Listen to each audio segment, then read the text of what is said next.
நான் ஆல்ரெடி உங்க எல்லார்கிட்டயும் சொன்ன மாதிரி இந்த கம்பெனியோட புது சிஇஓவா நான் நந்தினியை அப்பாயிண்ட் பண்ணிருக்கேன். இனிமே என்னோட சீட்ல உட்கார்ந்து இது வரைக்கும் நான் எடுத்த எல்லா முடிவையும் இனிமே என் பொண்டாட்டி தான் எடுக்க போறா. ஓகே மனோர், என் பொண்டாட்டி தான் எடுக்க போறா.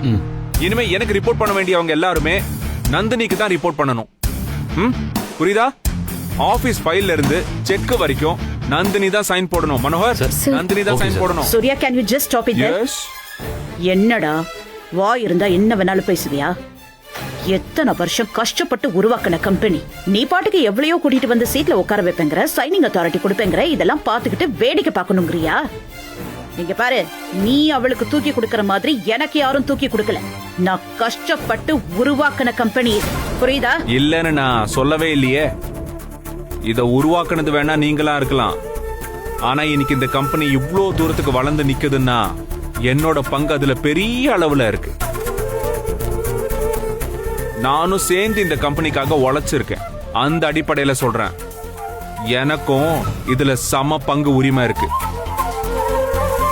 உரிமை இருக்குன்னா என்ன வேணாலும் பண்ணுவியா? என்ன காமெடி பண்றியா? இதுக்கெல்லாம் ஒரு தகுதி வேணா?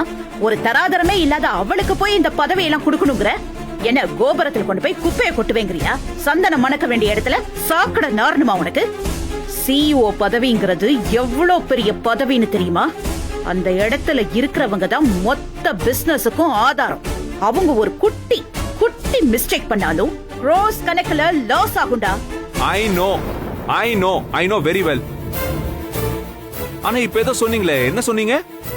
ஏதோ இம்பார்ட்டன்ஸ பத்தி. அதெல்லாம் நந்தினிக்கு நல்லா தெளிவாவே தெரியும். சொல்ல போனா என்னை விட, உங்களை விட, இங்க இருக்கிற யாரை விடவும் அவளுக்கு நல்லா தெரியும்.